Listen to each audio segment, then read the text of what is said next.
조합제 TV 시청자 여러분 안녕하십니까? 2018년 10월 16일입니다. 새벽입니다.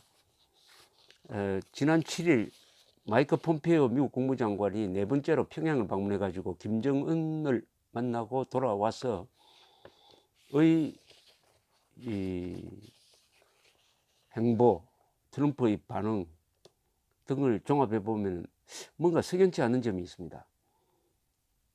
뭔가 합의가 제대로 이루어지지 않고, 그러니까 두 번째 트럼프 김정은 쇼를, 회담 쇼를 벌리려고 했는데 서로 뭔가 맞지 않아 가지고 일단 미국 중간선거 이후로 넘어갔습니다. 중간선거 이후로 넘어간 것은 중요한 합의가 이루어지지 않았다는 것이죠.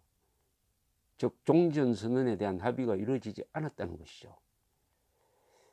그런데 그 이후에 오히려 미국은 대북 제재를 강화하는 조치를 취하고 있습니다. 특히 폼페이오 장관은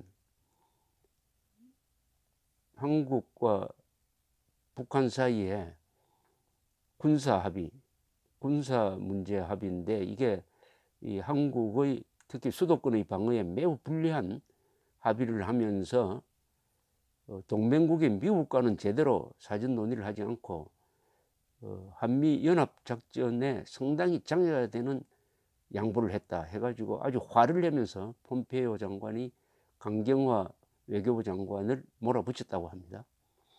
이런 게 주로 이제 일본 신문에 나오고 있는데, 일본 신문에 나온 것을 확인해 보면 사실인 경우가 많아요. 그래서 뭔가 한국, 북한 그리고 트럼프 행정부 사이에 뭔가 제대로 돌아가지 않는 것 같은 파열론 비슷한 걸 느끼게 됩니다. 그게 하나의 대답이 될 만한 게 어제 이 요미우리 신문에 보도가 되었습니다. 이 요미우리 신문이 폼페이오와 국무장관, 미국 국무장관 사이에서 있었던 내용을 보도를 했는데, 김정은이는 핵무기 목록 신고를 거부하고 종전선언과 대북 경제 제재 해제를 폼페이오 측에 요구를 했으나 폼페이오는 이를 일축하고 오히려 강경한 카운터 오퍼를 했다고 합니다. 그러니까 사실상 실패한 회담이 되었다는 보도를 요미우리 신문이 했습니다. 폼페이오 장관이, 이 요미우리 신문 보도 요지는 이렇습니다. 폼페이오 장관이 김정은에게 일부 핵무기 목록이라도 제출하라고 요구를 했답니다. 이에 김정은은 미국과 북한의 신뢰관계가 구축되지 않는 상황에서 핵목록을 우리가 제출하더라도 미국은 믿지 못할 것이고 오히려 다시 신고를 해달라고 요구하게 되고, 그렇게 되면 또 싸움이 일어날 것이다, 이렇게 이야기를 했답니다. 그러니까 사실상 미국 요구를 거부한 것이죠. 김정은은 그렇게 놓고는 북한의 비핵화 조치는 북한과 미국 간 신뢰 구축이 우선돼야 한다. 그러니까 종전선언을 통해서 북한과 미국의 신뢰가 구축되면은 비핵화는 미국이 걱정하지 않을 정도로 속도를 낼 것이다. 이 종전선언에 아주 매달리는 중점을 두는 이야기를 했다고 합니다. 김정은 또 이어서 우리가 한국전쟁에 참전한 미군의 유해를 반환하는 등 성의 있는 조치를 취했으니까 미국도 이에 대응해서 경제 제재를 풀어달라고 요구를 했다는 겁니다. 두 가지 요구를 한 거죠. 종전선언 하자, 경제 제재 풀어달라, 그러면서 핵목록 신고 못하겠다 라고 했으니까 폼페이오도 도저히 받을 수 없는 거죠.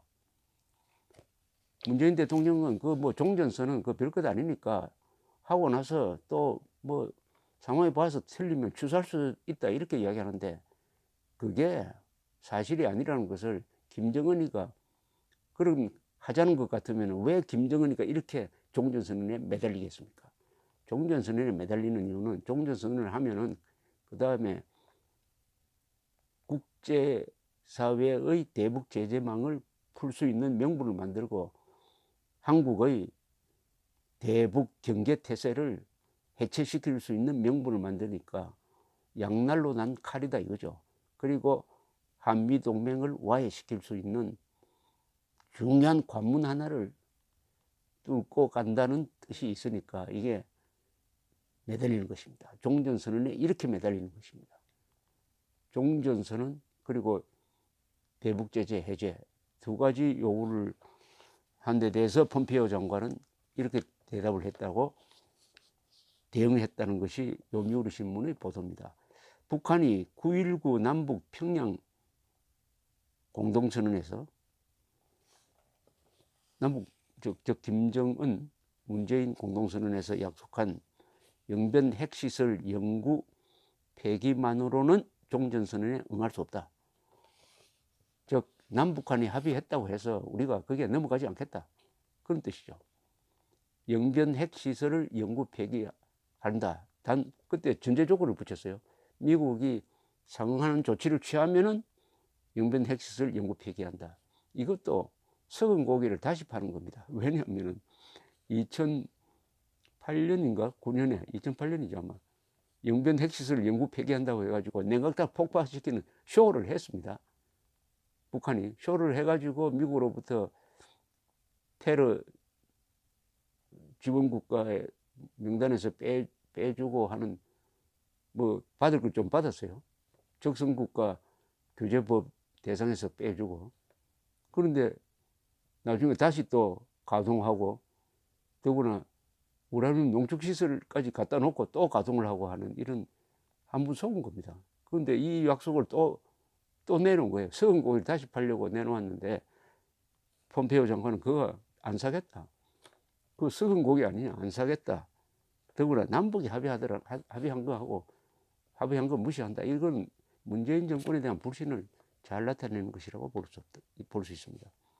그러면서 생화학 무기 등 모든 대량 살상 무기 계획을 없애야 한다. 특히 핵탄두, 대륙간 탄도 미사일, 이동식 발사대 일부를 폐기하거나 국외로 반출하면은 종전선언 등 북한이 받아들일 수 있는 조치를 취할 것이다 라고 밝혔답니다. 이 혹될려다 혹을 붙여버렸습니다. 그리고 요구가 강경합니다. 생화학 무기도 폐기해야 된다. 핵탄두나 대륙간 탄도미사일이나 이동식 발사대 일부를 폐기하거나 국외로 반출하라. 이렇게 나온 겁니다.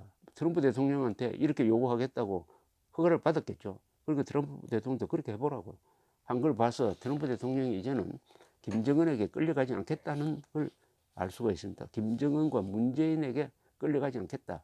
여기서 선을 긋겠다 하는 의도가 여기서 보입니다. 요미우리 신문 기사가 정확하다고 한다면은 뭐 저는 정확한 것 같아요. 폼페이오는 또 이어서 영변 핵시설을 폐기하기 전에 핵 활동을 조사해야 한다. 면서 미국 전문가와 국제 원자력 기구 요원을 투입할 것을 요구했으며 김정은은 그것은 실무자 협의회에서 논의하자라고 했다고 합니다. 그렇게 해가지고 스티븐 비건 대북 정책 특별대표와 최선희 북한 외무성 부상이 이번 주 실무자 협의를 개시할 예정이다. 그렇게 함으로써 트럼프 대통령은 폼페이오 보고를 받고 김정은 만나는 것은 선거 이후로 미뤄버렸습니다. 이제 뭐 2차 회담 안 한다는 이야기는 하죠. 한다고 해놓고 과연 이렇게 이루어질 거냐 하면은 지금 폼페이오 김정은 회담에서 노출된 이 심각한 이견을 합치시켜야 되는데 그게 어려울 겁니다. 그러면 2차 회담은 연내는 어렵고 다음 해로 넘어가면서 미국은 다시 북한에 대한 제재를 강화하게 되겠죠. 북한에 대한 제재를 강화해야 김정은이가 순순히 따라올 것이다. 이렇게 정리가 된 것 같습니다. 이제 트럼프가 6월 12일 이후에 7월, 8월, 9월, 10월 이제 넉 달이 지났습니다. 지나고 나서 이제 원위치한 것 같아요. 원위치해 가지고 그동안에 뭐 정치적으로 좀 서먹은 게 있겠죠. 북한과 전쟁이 날 것 같은 상황에서 회담을 했다 해서 일단 전쟁 위험은 사라지게 했고 대화 국면으로 갔다. 이걸 가지고 선거 때 득표를 할 만큼 하고, 그러나 이제는 선거 때 써먹었으니까 시간 느긋하게 가지면서 북한을 본격적으로 죄어갈 수 있는 시간을 벌게 된 겁니다. 트럼프가 시간을 벌게 된 겁니다. 이게 중요합니다. 시간에 쫓기면 선거 전에 뭘 해봐야 되겠다 하면은 턱도 없는 양보를 하는데, 이번 요사에 보니까 여론조사에서 트럼프가 상당히 강세를 보이고 있습니다. 또 2020년에 트럼프가 재선될 것 같다고 보는 미국 유권자들이 많아요. 그리고 트럼프 덕분에 경제가 잘 되고 실업률이 뭐 대졸 이상에서는 2%밖에 안 되고, 그건 무슨 뜻이냐면 대졸 이상의 98%가 직업을 갖고 있다는 겁니다. 그리고 흑인 고졸 이하의 이 소외층에서도 실업률이 5%밖에 안 돼요. 아마 거의 전후 최고의 호황을 지금 누리고 있는 이 경제력을 바탕으로, 특히 미국의 백인층 그리고 특히 공화당 지지층을 확고하게 장악하고 있는 것이 트럼프입니다. 이제는 김정은 도움 없이도 선거 치를 수 있겠다라고 생각을 하고 있을 거라고 봅니다. 또 중국에 대한, 중국을 일종의 가상적으로 주적으로 삼아가지고 중국에 대한 강력한 무역 제재를 가하니까 중국이 제대로 반격을 하지도 못하고 있습니다. 또 법인세를 내린 것이 이 경제 호황의 하나의 큰 효과를 보게 되었습니다. 이런 입장에서 트럼프가 오히려 입장이 강해졌어요. 그러나 김정은은 시기를, 이 타이밍을 지금 놓치고 있는 것이 아닌가 생각됩니다. 문재인 대통령만 붙들고 있으면은 문재인 대통령이 트럼프를 설득하고 트럼프가 김정은에게 양보하고, 또 언론이, 세계 언론이 이 평화 무드를 띄워주니까 김정은이가 좀 과한 요구를 한 거 아니냐, 이렇게 생각되는데, 이제 상황이 김정은이가 피크 타임을 지난 것이 아니냐 하는 생각이 드네요. 자, 이렇게 되면 남북 간에도 영향을 미치죠. 남북 사이에 어떤 협상을 하더라도 미국의 견제가 강하게 먹힐 겁니다. 미국이, 트럼프 입장에서는 밥 우드워드가 쓴 Fear, 트럼프 인 더 화이트 하우스라는 책을 읽어보면은 트럼프는 문재인 대통령을 싫어한다고 되어 있어요. 그러나 겉으로는 아주 좋은 이야기를 많이 오고 가고 했는데, 그동안 이용 가치가, 트럼프로서는 문재인 대통령을 이용할 가치가 있었습니다. 그래서 이 3자 사이에서 어떤 연극을 해왔는데, 이제 김정은과 만나는 것이 좀 시들해지면은 트럼프 대통령 눈에는 문재인 대통령의 역할이 별로 없어요. 왜냐, 문재인 대통령이 이제 중재할 이유가 없습니다. 문재인 대통령의 몸값은 김정은과 트럼프 사이의 중재자로서의 가치가 높았는데 그 필요가 없게 되어버렸어요. 그리고 트럼프가 이제는 본격적으로 북한 핵 문제를 해결하겠다, 제재를 가속화하겠다, 그리고 중국이 북한 편을 드는 것을 좌시하지 않겠다, 한국이 중국 편을 들면 그때는 한국에 대한 무역 보복이든지 금융 제재든지 해가지고 가하겠다 하는 이런 자세를 보이고 있습니다. 이렇게 되면은 폼페이오, 이 볼턴 두